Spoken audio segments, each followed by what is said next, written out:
নমস্কার বন্ধুরা, আমার আর একটা ভিডিওতে তোমাদের জানাই ওয়েলকাম। আর এই ভিডিওটা হলো নীল ষষ্ঠীর দিনের ভিডিওটা। তা সকাল সকাল রান্না করে ঠাকুর ঘরে চলে এলাম, কারণ হাজব্যান্ড একা খাবে, অত কিছু রান্না করতে হবে না। যাই হোক, হাজব্যান্ডের একার জন্য রান্না করে ঠাকুর ঘরে চলে এলাম।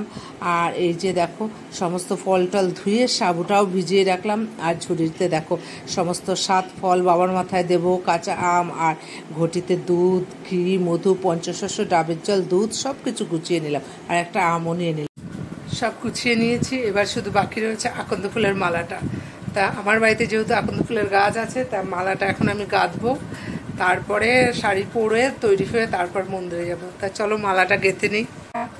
বাড়ির গাছের ফুল দিয়ে আকন্দ ফুলের মালাটা গাঁথলাম। এখন প্রায় 1:30 বাজে। তা মেয়ে ব্যাঙ্গালোর থেকে চেঁচাচ্ছে, তাড়াতাড়ি যাও, তাড়াতাড়ি জল ঢেলে কিছু মুখে দাও, বাড়িতে একা একা থাকো। যেহেতু আমার সুগার আছে, সুগার ফল্ট করবে। হাজব্যান্ড দোকান থেকে চেঁচাচ্ছে। আবার মা ফোন করে বলছে তাড়াতাড়ি জল ঢেলে মুখে কিছু দে, কেন একা একা বাড়িতে থাকিস, সুগার ফল্ট করবে।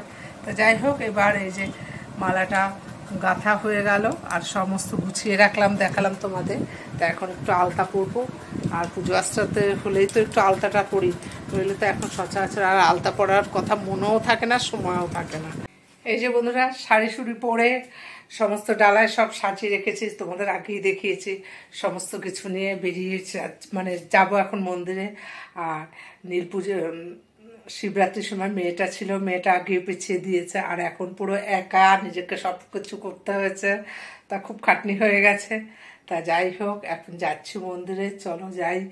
মানে মন্দিরে তো খুব ভিড় পড়ে আমাদের পাড়ার মন্দিরে, তাই যতটুকু পারবো তুলে ধরার চেষ্টা করব। ঘরে তালা দিয়ে একা একাই বেরোলাম, এক হাতে তালা দিতে খুব কষ্ট হয়েছে। আর আজকে দেখো প্রচণ্ড রোদ, হাঁটা যাচ্ছে না। তাই যাই হোক, কথা বলতে বলতে মন্দিরে চলে এলাম।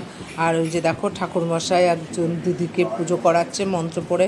কিন্তু আমার বেলা তো আমি আর ভিডিও করতে পারবো না। তা যাই হোক, দিদিরটাই দেখিয়ে দিই তোমাদের। আর এই যে দেখো আমাদের ভোলে বাবাকে, আমাদের পাড়ার ভোলে বাবা। তা কি আর করবো বন্ধুরা, আমিই লাস্ট ছিলাম। তা আমাকে ভিডিও করে দেওয়ার মতো কেউ ছিল না, তাই আমার পুজোটা দেখাতে পারলাম না। আর এই যে ঠাকুরমশাই তিলক দিয়ে দিয়েছে কপালে। তা কথা বলতে বলতে বাড়ি চলে এলাম। এবার আমার ঘরের শিব ঠাকুরের মাথায় জল ঢালবো। তা সেটাই তোমাদের দেখাই। তা সকালেও স্নান করিয়েছি ভোলে বাবাকে, এখনও আবার একটু স্নান করালাম দুধ টুধ দিয়ে। আর এদিকে মেয়ে চেঁচাচ্ছে পোস্টটা ভাঙো, তাই একটু চরনামিতে মুখে দিয়ে এই যে ডাবের জলটা খেয়ে নিলাম। এখন আর কিছু খাবো না, এখন একটু রেস্ট নেব। আর বিকেলবেলা ও সন্ধ্যে পুজো দিয়ে ঠাকুরদের সাবু ফল দিয়ে পুজো দিয়ে তারপর খাবো। তা একটু রেস্ট নিলাম আর কাপড়টাও ছেড়ে নিলাম, কেন কাপড় পরে তো অভ্যস্ত নয়, গরম লাগছে। তা আবার নাইটি পরে এবার সন্ধ্যে ফোঁটা দিয়ে এবার পুজো দিচ্ছি, সাবু ফল টল দিয়ে পুজো দিয়ে তারপর সাবু মেখে আমি খাবো। তা অনেকে আবার সাবু দই দিয়ে মাখে, কিন্তু আমার বাপের বাড়িতেও দেখেছি মাখে। আর এখানেও সবার কাছে শুনেছি যে দুধ দিয়েই মাখতে হয়। তাই যেহেতু কাঁচা দুধ, অল্প একটুই দুধ দিলাম। আর এই যে মাখা হয়ে গেছে, এবার একটু ফল খেয়ে এবার সাবুটা খেয়ে নিই, কেন হাজব্যান্ড আস্তে আস্তে অনেক রাত হবে। তাই যাই হোক, এখন সন্ধ্যে 7:30 খেয়ে নিই। আর বন্ধুরা, ভিডিওটা শেষ করছি। ভিডিওটা কেমন লাগলো একটু কমেন্ট করো প্লিজ, একটু